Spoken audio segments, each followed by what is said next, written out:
ラップカード聖なるバリアミラーフォース発動。相手フィールドの攻撃表示モンスターを全て破壊する。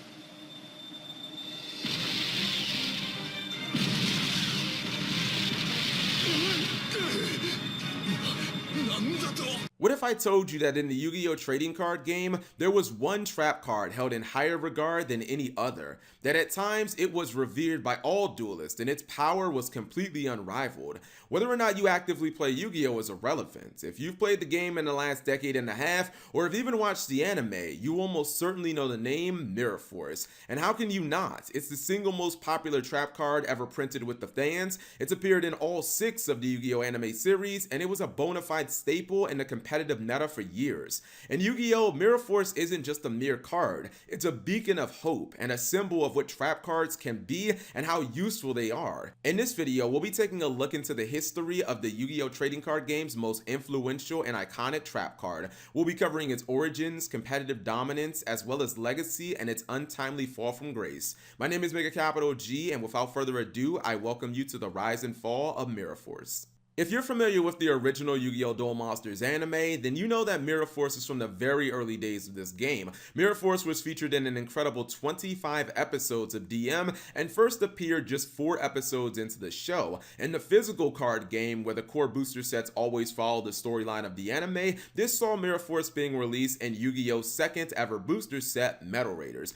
Upon release, Mirror Force was immediately the most in-demand card in the entire Metal Raiders booster set. It was covered by competitive and casual players alike. Competitive players needed Mirror Force because at its time, it was by far and away the most powerful trap card in the entire game. Purely casual players wanted the card not just for its obvious power and uses, but because it was played by Yugi himself in the anime and some of his most notable duels in the Duelist Kingdom arc. Mirror Force was also printed in the ultra rare rarity, which at the time was only 2 per booster box. So basically everyone playing the game wanted Mirror Force, but it was only printed in the game's second highest rarity. This led to one of Yu-Gi-Oh's first expensive and high-end cards. At this time, if you were looking to buy Mirror Force in near mint condition, you were generally going to set yourself back about $40 to $50. Not bad for a game with only 2 booster sets to its name. When it came to the actual duels, as I said earlier, Mirror Force's power was absolutely incredible, and in terms of trap cards, outside of maybe Solemn Judgment, which was also released in Metal Raiders,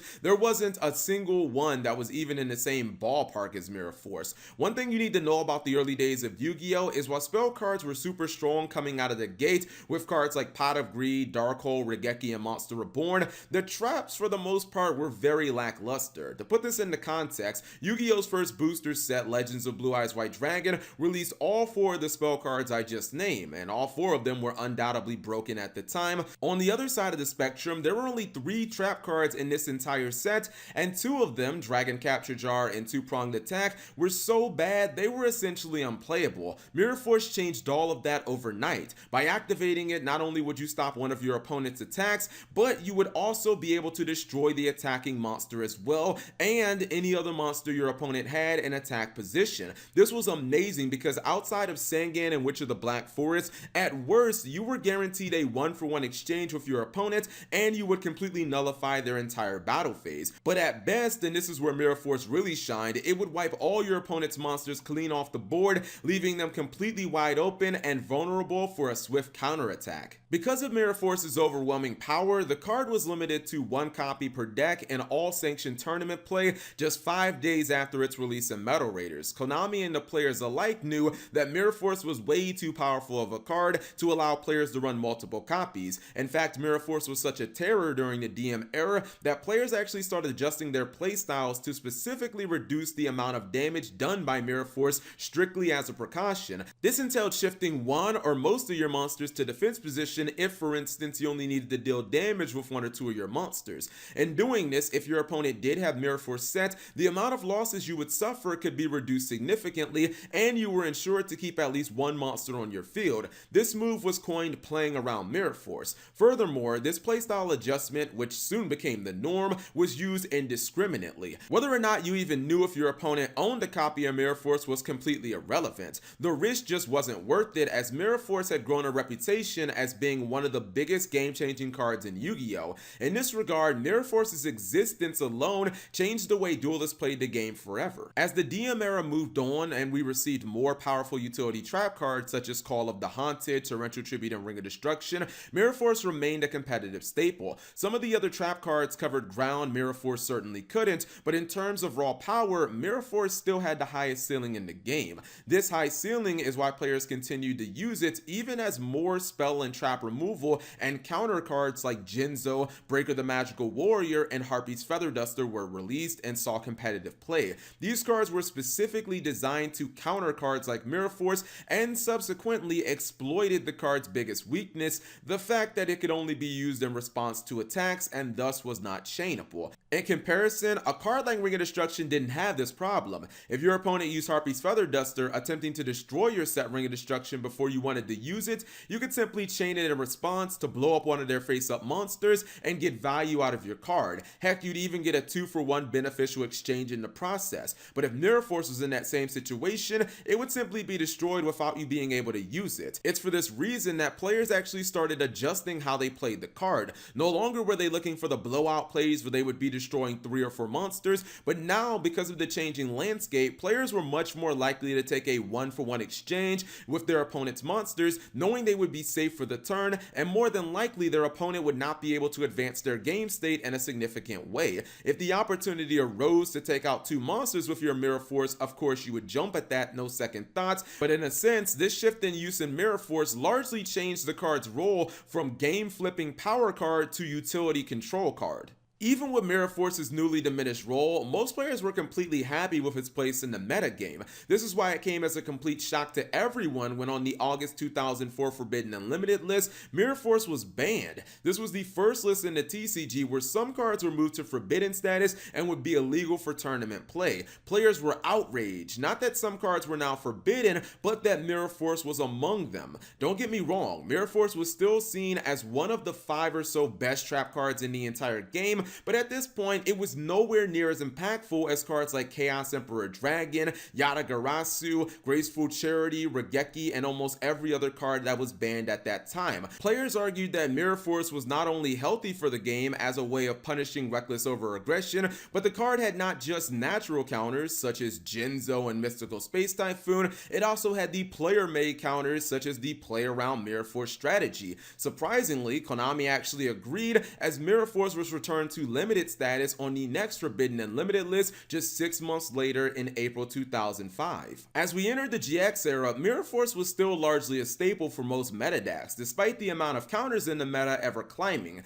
Throughout the GX era, the amount of decks looking to take you out in a single turn that were highly competitive went through the roof. Decks like the Demise OTK, Cyberstein, and Diamond Dude Turbo, all of which won Shonen Jump championships, could easily put out 8,000 damage on the board in a single turn. While Mirror Force may seem good in theory to kill all of your opponent's monsters and stop that from ever happening, all of these decks main deck countermeasures against defensive traps. Cards like Giant Trunade, Jinzo, Heavy Storm, and Demise itself being able to blow up the entire board all meant that Mirror Force would be completely powerless to stop these powerful decks when they went in for the kill. Despite this, during the GX era, the card was as popular as ever, and Mirror Force even found a new home in competitive burn-based strategies. The multiple times Shonen Jump winning Comic Odyssey burn deck also played Mirror Force as well. This is because Mirror Force killing opponents' monsters and essentially canceling out one of their battle phases would obviously help you stall, and burn decks love themselves some stall. When we entered the 5Ds era, for the first time in its history, Mirror Force's popularity was significantly threatened. This wasn't just because of the huge increase in speed in the game thanks to Phantom Darkness, the second to last set in the GX era, but also because of the Teleport Dark Arm Dragon deck, or Teledad for short. It was clearly the best thing on the block, and one of its go-to synchros was Stardust Dragon, a card that completely hard-countered Mirror Force. Stardust Dragon could easily tribute itself to negate any card or effect that included destruction, i.e. i.e. Mirror Force. Then it would simply revive itself during the end phase like nothing happened. Because of this, there was a 50-50 split on Teledad players on whether they should even run the card in the main deck at all, many opting to just side the card for anti-meta matchups. However, when Teledad was nerfed into the ground after multiple banlist hits, the card quickly rose in popularity again in the competitive meta. Decks like Blackwing, Zombies, and Synchro Cats all played Mirror Force, as Stardust Dragon was summoned a lot less post Teledad, and level 7 Synchros became all the rage, which took the place of level 8s. During the 5Ds days, one would have thought that cards like Cold Wave and its prevalence would have deterred people from using Mirror Force, but it was primarily only used in Synchro Cat and Neck Sabers. So just like in years past, players saw it as the best battle trap in the game and kept on using it.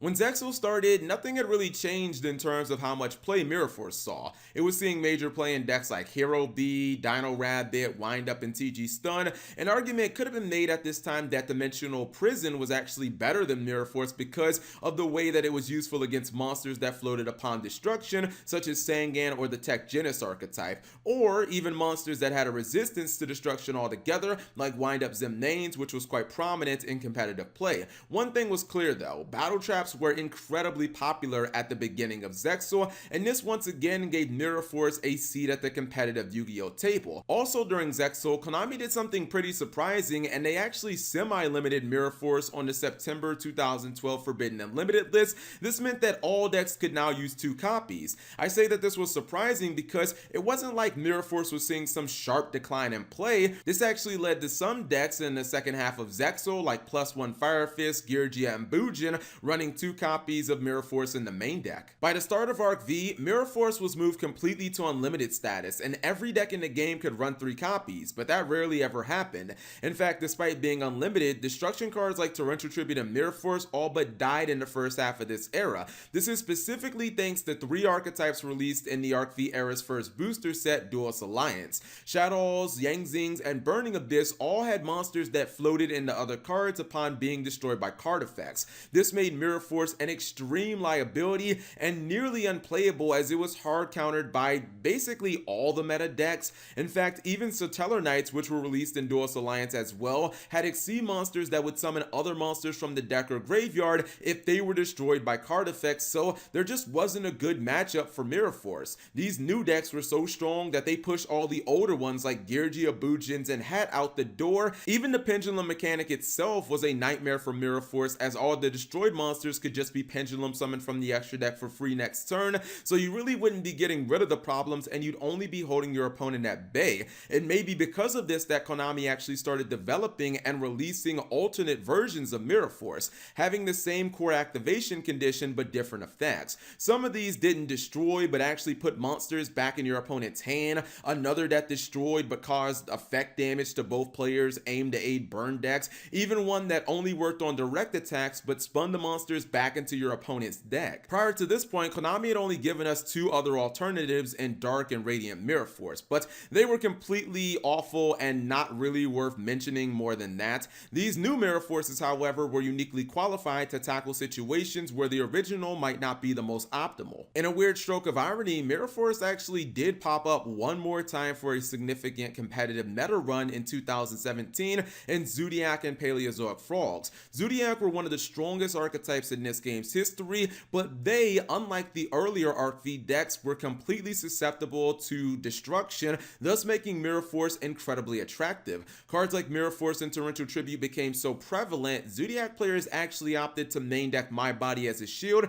as a countermeasure against these cards. When it comes to where Mirror Force stands today in the Vrain's era, the card doesn't really see any competitive meta play, mainly because there are too many monsters in today's game that have protection from card destruction or they float, and Mirror Force just is never optimal in those metas. The card even received recent support that makes it searchable for any deck, but the surprise factor that Mirror Force had that always made it a potential blowout is 100% lost in that case if you just let your opponent know that you have it. Can Mirror Force potentially return to the meta game again after its shocking return in 2017? I personally think anything's possible. I mean, at its core, Mirror Force still is technically as strong as it was when it was released 17 years cares to go on Metal Raiders? I guess honestly only time will tell. So let me know what you guys thought of this Yu-Gi-Oh story. If there are any other iconic Yu-Gi-Oh cards that you guys would like to hear the history of, leave that in the comment section below. Thank you guys for watching. As always, subscribe if you have not already and turn on that notification bell for daily videos.